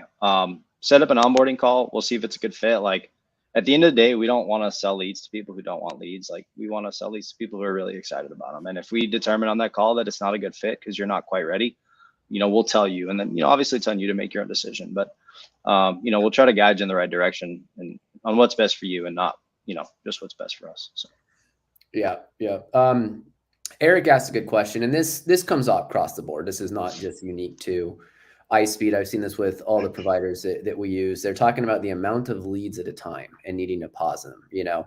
And so like this idea of setting up a restriction or a daily budget or stuff like that. And I know you've heard this, James, so you just want to talk about what some of your thoughts on that, the pros, cons. I mean, I know it comes up every time we do this. Yeah. You know, if somebody's getting smoked with like 15 leads in the matter of a few minutes, like I could understand how that would be not productive for your business. You know, you do have the ability to pause and unpause your account as often as you'd like. If you're spending a little bit more money per month, we can set a daily budget. You know, the challenge with that is if you ever want to change it, there could be a little bit of a lag time in terms of us being able to do it. If it's a Saturday and you want to change, you know, we try to be around on the weekends, but we're not always around. So you don't have as much freedom on the platform as if you just kind of pause and unpause as you get leads. It's sort of budget specific, you know, where you're bidding for sure. Hold on one sec, James. RJ's got a look on his face. I can't believe I forgot to unmute that. That was one of the strangest phone calls I've ever had right there. It was not one of the leads from today. I had forgotten the lead yesterday that I spoke to Steve Francis. So for everyone that saw, I called Steve Francis about helping me dispo a deal in San Antonio. I called the seller and I was like, hey, you remember me? And he's like, yeah. I'm like, I'd like to go see the property tomorrow so I could get pictures. And he's like, are you wanting to buy it? And I'm like, yes, sir. But before I make a $500,000 decision, I'd like to see it. He's like, go ahead. I'm like, how do I get in? He's like, you don't need to get in. Just look through the windows. I'm like, no, I need to get in. I was like, I need to see, you know, the AC. He goes, you don't need to see the AC. I said, what do you mean? He goes, because it doesn't have one. He goes, so you ain't going to find it. And I was like, well, I'm just using that as an example. I do need to see the property, though, before we make that $500,000 decision. I said, can you guys meet us out there? He goes, no. I said, where are you at? He said, San Antonio. I said, well, we're coming from San Antonio. Can we just swing by, grab a key, go out and see the property, and we'll bring it back? We'll give you a key? Nope. I said, well, what are we going to do? I said, I need to see the property. He goes, who's the decision maker? I said, I am. He goes, so where are you coming from? I said, well, I live in Fort Worth, but I have Steve is in San Antonio. He will be the one going to see the property. He said, I'll meet you out there to see the property when you drive your happy ass from 281 down here to see the property. Mike, I have a guy in San Antonio. He will be the one that's going to go see it. I'm not driving 4.5 hours. He said, don't worry about it then. I'll sell it to someone else. What a day, man. I'm telling you, I feel like the election's in the air, the hurricanes, man. There's just crazy times out there. You said yesterday was a crazy day of calls too, right, RJ? Well, yeah, he was going to be my one good part of yesterday. He was the salvage of yesterday. That was crazy. Oh, man. Look through the windows. Make a $500,000 decision. Damn, bro. I don't know how people get away with that stuff. It's funny. I'm seeing some of the comments on here. James, bless you for coming on and doing this, man. You PPL providers, y'all get y'all's teeth kicked in left and right with all the questions. I find it adorable every time I see them, where it's like people will struggle with making a $50, $60, $70 decision. And I got sellers over here telling me make a $500,000 decision by walking around and looking through some windows. I don't know how that would ever work out for this seller. I don't think it ever will. But, yeah, man, I really appreciate you hopping on here. I had you guys turned down. Do you want me to bring the platform back up, or are you done showing that? James, did you have anything else we were going to go over on the platform side of things? No, I think we covered a lot of it. If yeah, there's let more me stop questions in the sharing. comment, there's really just a couple more questions we have here. And then I know James even hanging out with us for a while now, which we really appreciate. James asked another question that we always get, and I love this question, James. Are these, I know RJ loves this one too. Are these leads exclusive or are they redistributed? Yeah, that's a great question. Well, I've been asking a lot of people recently when I go to events and meetups, like what they consider an exclusive lead, and I get a lot of different answers. So I would love for James to give me his definition of an exclusive lead, and then I'll make sure that we're in alignment there, because what I've learned is there is a misconception about what exclusive means, right? Sellers are smart these days. They just get it. And you've seen it twice today where the sellers said, I want the initial asking price, I want full price, right? I want full price, right? But after conversating, it's, well, they don't actually want full price. They just need to be shown the way. And I see that pop up a lot, right? In terms of like refund requests, people wanted to cancel. They're like, well, the sellers want too much. And I'm like, of course they do. And that is never going to change. So you have to adjust. I'm hoping James will chime back in here. Can I answer? I'll answer.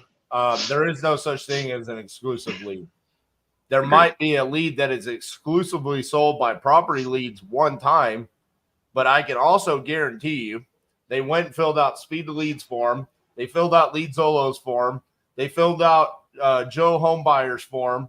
And then they went down to the other SEO of I Buy Mississippi Houses form.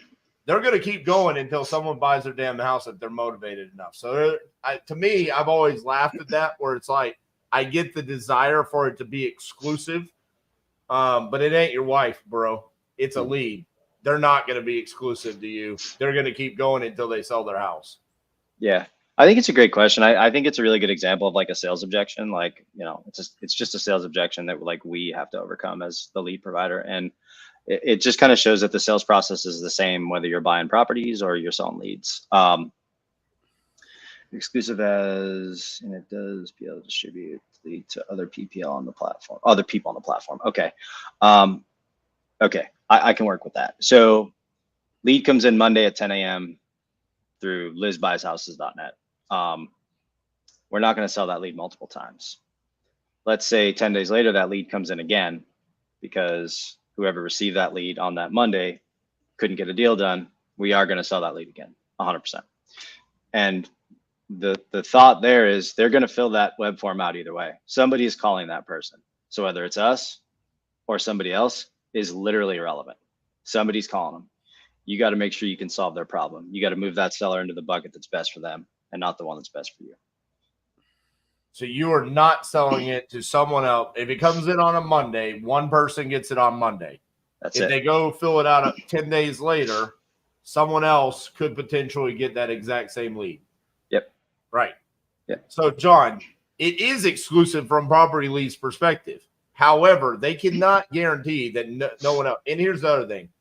There are not only, majority of the time, motivated sellers are also being cold called, direct mail, text message, every other lead generation. The aspect of it being exclusive to you is just not a reality that it exists. However, it could be exclusive where 10 people through PropertyLeads is not getting it. That's what you're paying for. Yeah. And I think that's the missing piece on the transparency side of things, and maybe just a misunderstanding that's never actually been discussed like openly. And I don't even think I realized early on that that was a thing. I just started kind of picking up on it as I started asking that question, like, what do you consider an exclusive lead? And people would tell me, and I'm like, oh, that's interesting. Like, I could totally understand why you would think that. And you only think that because nobody's ever told you anything different. So I think it's a great question. Yeah. I've been, my mind has been open to a lot of questions in regards to PPL leads, because for me, I'm just kind of a gunslinger, right? I mean, I'm like, give me the list. Let's go, baby. I'm going to keep calling it. And then there's been times where I find out, James, you'll love this. Prior to when we were working with you guys, we were doing the 50-50-50. We were working with LeadZolo and SpeedToLead, right? I got a deal from LeadZolo at like 10 o'clock in the morning in some random city in Florida. And so then I'm showing my screen on SpeedToLead's platform, and I'm like, oh, look, it's that city that I got my deal in earlier today. Well, why not buy this one? Because then we can have two to dispo in the same market. I literally say this on the live and buy it, and about 30 seconds later, after the card goes through and everything like that, I'm like, son of a bitch, it's the same guy. just wasted $250 on a lead on a deal I already have under contract. Got So you, that's bro. where They got my you. mind really changed. Yeah. Jennifer's got a question. Yeah. When you purchase the lead, retracting the information. Jennifer, I don't know how we would retract the information because we send you like a text and an email, and like, let's say it is sent to your CRM directly. We don't retract it. There is a feature on our dashboard where if the lead's been sitting there for longer than 60 days, the address and the contact info will jumble. And that's a security feature that is completely out of the control of Property Leads. It's a regulation piece with the software that we use to lead distribute. So you could always reference your texts and your emails for that lead information, but I would recommend tracking it in a CRM, or if you don't want a CRM, then at least a Google Sheet. Yeah. InvestQuest, I'll get to your question here. I've seen it. I'm just respecting James's time and Nick's time. I know that they need to get off here, so I'll deal with Fizbo in a second. Were there any other questions on here, Nick, that you saw? Yeah, one last question, James, then we'll let you get off because I love this one and I want to dig into it a little bit. Alan Young asked earlier, are you seeing the KPIs the same between nationwide and countywide? Now, there's a lot of metrics and there's a lot of nuance and presumptions that we would need to make in order to properly answer that question. Are you asking, are they the same contract ratio, the same closing ratio, the same assignment value ratio? Are they worth the same amount? There's a lot of different variances that take place on that. And this is also another question that it depends. It depends on your closing process. RJ's nationwide KPIs are probably going to smoke majority people's countywide nationwide, right? But that's because it's RJ, it's titanium, he's got his processes, you know what I mean? So I'm not sure what the question you're asking there is, because what matters most is how much did the contract cost and how much was the assignment fee, right? That's really what the number we're looking for here. And so if you're asking, does it take more nationwide leads to get a contract to close? Maybe, right? It probably does, I guess, on average. James, you might have data on that, on average, aggregate across the way. But here's the thing. If a county lead costs $250 and a nationwide lead costs $50, you could get 4 times the amount of nationwide leads and still get a contract cheaper than that countywide lead. Right? I can tell you the answer to this. Yeah. The answer is it's going to take less leads for you to get a contract on nationwide than it is county. County is always going to be more competitive than nationwide, unless you are firmly just embracing no on anything rural that you just do not want to contract. Your contract to close ratio is going to be better on county in comparison to nationwide, but your average cost per contract is guaranteed to be higher on county than nationwide. So what happens is if you go nationwide, you make acquisitions really easy on yourself and you make dispositions really hard. If you go county, you make acquisitions really hard and dispositions really easy. There's always hard and there's always easy. Choose your hard. Okay, I chose mine, Dispo. Yeah, I'd like to just give one little piece there too. So we're looking into this kind of a new KPI that I think is kind of interesting called cost per title transfer, and I think that's going to be an interesting one when we can figure out how to properly outline it so it's not super confusing. But I think that'll help with that piece, right? Because you're spot on. It's going to take more leads at the national level to get a deal, but you're also spending $50 and, yeah, everything you said is spot on. So I'm really excited to see what the cost per title transfer looks like compared from the county levels to that national level. Listen, at the end of the day, houses are still being bought in all of these different places. Do we understand and do we have the resources and the skill level to be able to identify the people that are buying these properties? Okay. What I used to think was super rural now is our main markets, right? We look at places now like Cedar Rapids, Iowa, and places in Indiana and places in Michigan where it's I'd rather do a deal that I get more excited about getting a lead there than I do anywhere in Maricopa County. I mean, Maricopa County, I pretty much understand what the conversation is going to be. I want full retail and I know what I got. That's not a fun conversation. You know what I'm saying? So Andrew's question here, the $50 nationwide leads, are the leads that no one else wanted to bid higher for, basically meaning they're probably not going to be good deals, like assignment fee wise. Is that true? The nationwide leads are the ones no one else was willing to bid more than $50? The quality is not the same. So the lead sources are generating the leads, all the same leads. So the quality of leads is not going to be different, but the areas are definitely different. You're going to get leads in areas where there are no like 125 and 75 lead buyers. I've seen, leads in like Los Angeles sell for $50 at the national level. I think Andy actually had a heart attack that day. We definitely don't want that, but I've seen it happen. So the quality is not different, but Andrew, you'd have to be okay with, you'd have to understand that you're going to get some Earl stuff, and you'd have to be okay with that. So, I mean, from what I have seen, we get, let me look at my list. Felipe, West Virginia. Don't even know if that's how how you pronounce it, right? I get that lead, but I also get Daytona Beach, Florida, right? Obviously, Daytona Beach, Florida is sick, and I love it, and we made 30,000 on it. And then Felipe, West Virginia, it's like I don't want to even pick the phone up, right? I mean, but we still go through the process and we go through it. And yeah, there's times where we just have to embrace no. But I will also say that those are valuable opportunities for you to really conversate with the seller and say, that you have a property kind of in a rural location and it's going to have to be sold significantly discounted, right? It's a different way to navigate those conversations. That being said, both of you gentlemen, thank you so much for hopping on here today. James, man, it's awesome. We're going to have to do this more often. I didn't know I was going to end up on some lengthy phone conversations. I know that I've gone live before with y'all and y'all were freaking out. There's one time I started and it was like the first 40 minutes, no one answered the phone. So you come on here today and it's like every dial, someone's answering the phone. I'm like, dude, I just wanted to give you like 20 minutes to shoot some shit and then let me get it some good ones.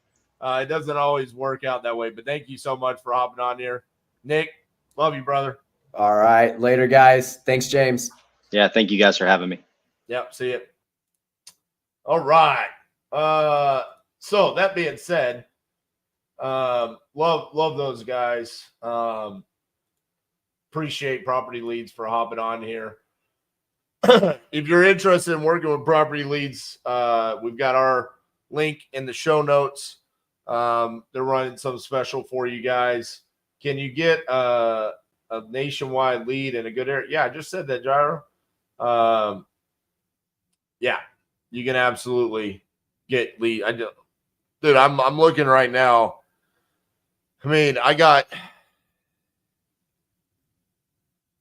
there was the one that one was right outside Birmingham, Alabama. What was the other one? I didn't turn it green, dang it. Inglewood, Florida. That was a good one. It's right outside of Tampa. I mean, I've got multiple in California. I mean, yeah, Tallahassee, Florida. I mean, are there some in smaller cities? Sure. But can you exclude states on national? You should have a feature where we can exclude at least 2 states. Oh, that's a good idea. There you go. Just pick all the states you want at statewide. All right. I'll call a couple more, and then I'm probably going to wrap up for the day.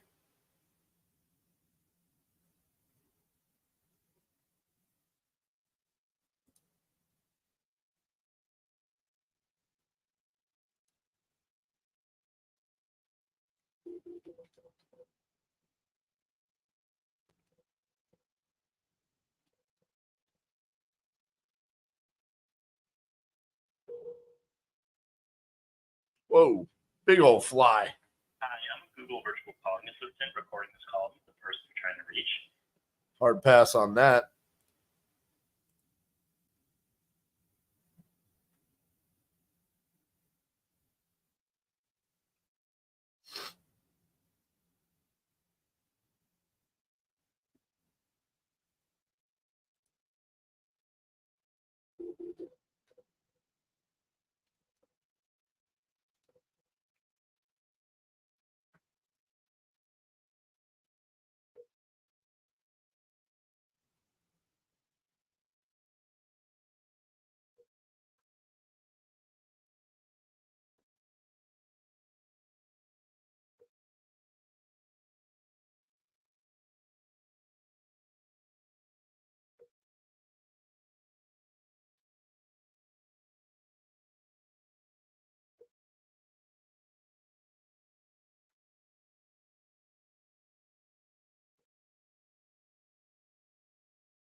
and I'm not able to answer my phone.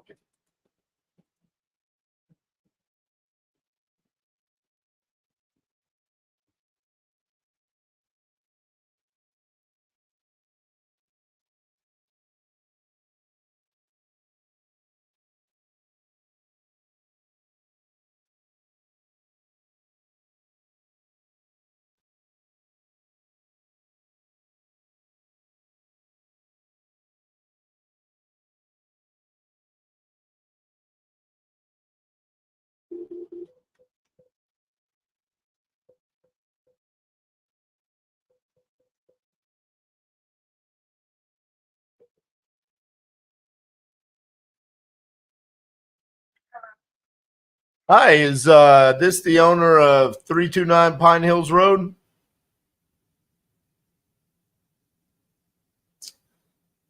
That would be a refund right there. That was not the Richard that I was looking to get a hold of.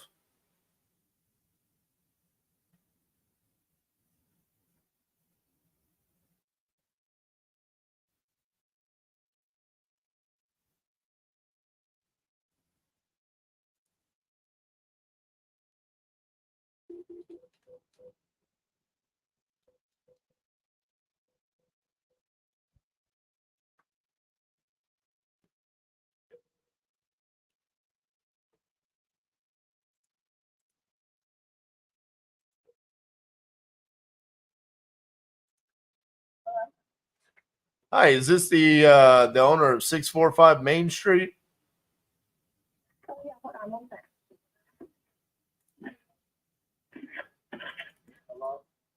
Hi, is this Mike? Hey, Mike, this is RJ Bates calling about your property there on Main Street. Looked like you filled out a form on my website saying that you're looking to sell. Is that correct? Yeah, I was considering selling, depending on, but there is one thing with it. When the guys who moved it in, they put it over like, I think they said 8 feet onto one of my neighbor's lots. So it would have to be moved over about 8 feet. Oh, okay. How much were you looking to get for it? I was really just waiting to see what somebody would offer me. I'm open. I'm not trying to, what I'm saying, break the bank. What were you thinking? I don't know. I haven't even looked at it. So it's a manufactured home. Is that correct? Yes, it is. All right. How old is it? What year was that home built? The 2001. Okay. I mean, we went through and I think only the rooms have carpet now. We put vinyl all through the rest of the house. We did a little work, but it needs a little work also.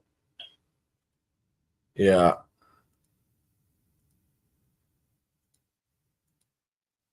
Is it vacant right now? No, I actually have a renter in it. How much is the renter paying? He's my brother, so I'm not charging him a lot. I'm only charging him like $500 a month, just to kind of stay there to make sure nobody messes it up or anything. Gotcha. So it's just kind of like a brother thing at this point. So you listed it last year for 75,000? Yes. What was the feedback on that? Basically, we had a couple people who wanted to buy it, and then my brother said he was going to buy it, so we decided to sell to him. But when he went to the bank to get the loan, they said that it was like 8 feet over onto someone else's lot. Because we said it exactly where the house was that was there before we put the mobile home there. Well, evidently, the trailer was a little longer, so it went over like 8 feet onto somebody else's lot. And they told him the trailer would have to be moved before they would give him the loan. Okay.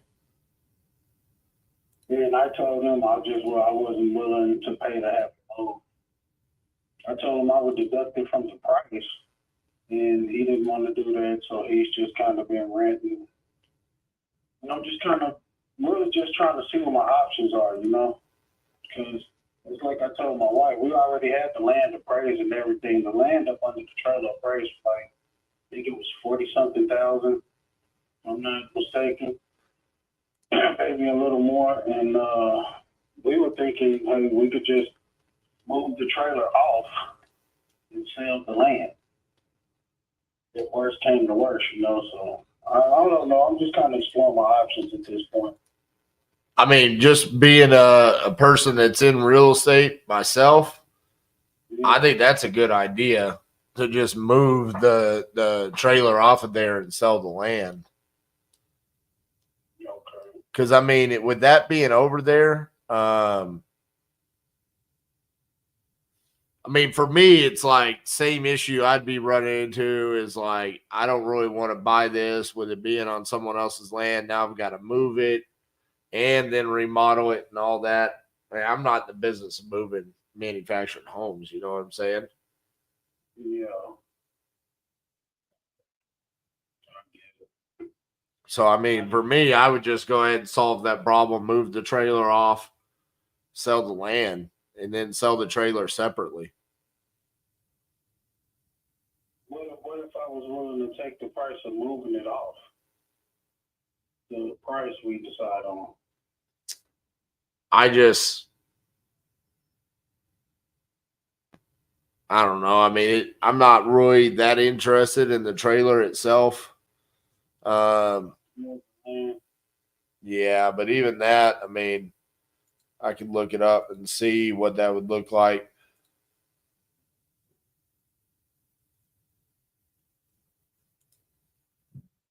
You said it appraised for 40. That was the tax assessed value.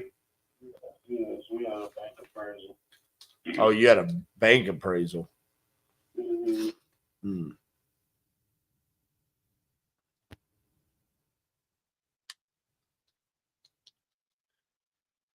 Gotcha.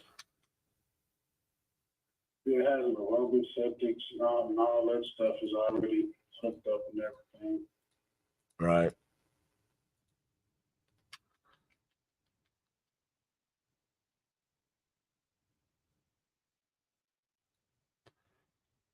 Let's see here.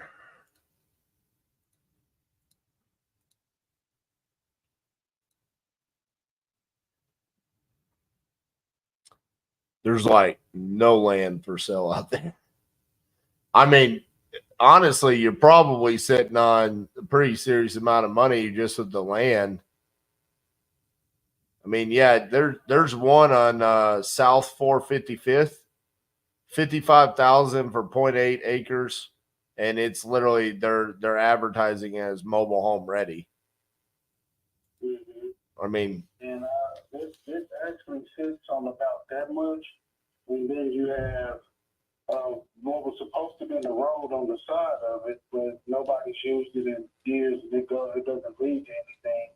Then you have an alley behind it, so it actually comes with like 3 or 4 extra lots. right. So I think it would be like 11 lots altogether.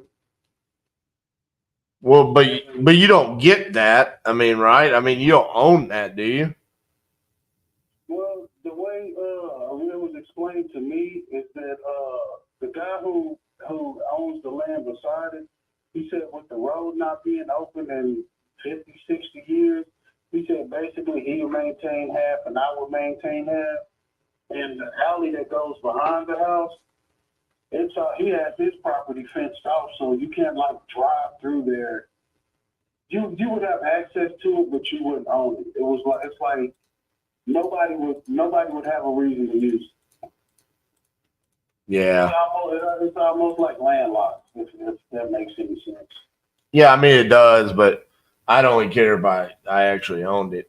I mean, to be honest with you, man, I'm probably not the right buyer for you. I think that this is I'd take that trailer off, sell the trailer to somebody for a little bit, and then sell that land for as much as I could get. I think that's the best solution. Okay. All right, man. I appreciate you. All right. Bye-bye. All right. We took a swing at it. Good stuff today, man. Great first lead. Going to help that lady out with her property, get her a new house there right outside of Birmingham, Alabama. Already in the works with Kaylin, getting her over there to get that all situated. The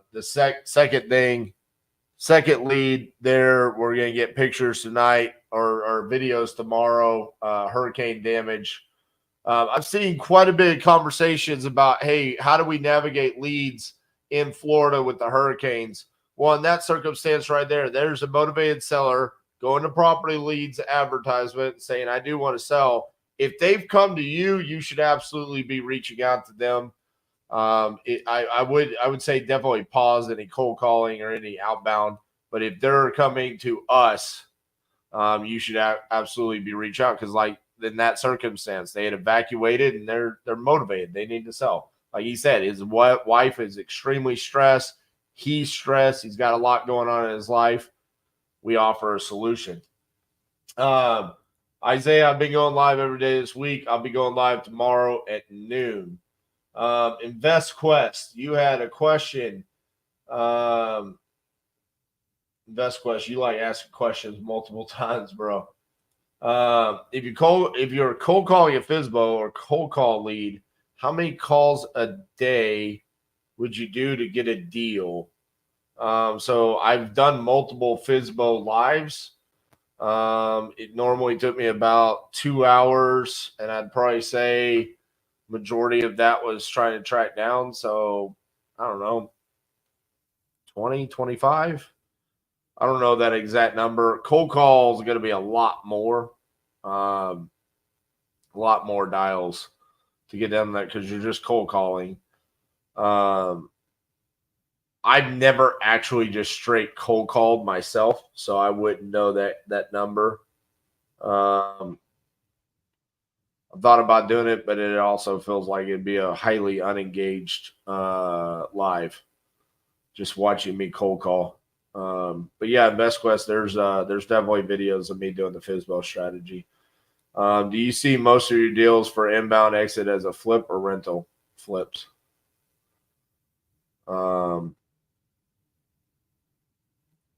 What other question? All right, I think that's it. Cali versus Florida.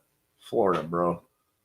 Florida is literally one of the best markets for wholesaling. California sucks. All right. Tomorrow we wrap up with Lead Zolo. Did I? Probably sucked so bad, Isaiah, I forgot about it. All right. Tomorrow, 12 p.m., Lead Zolo. Wrap up acquisitions week, get all the KPIs together, see what we were able to accomplish. Appreciate you guys. Make sure to give me a like. We'll see y'all tomorrow.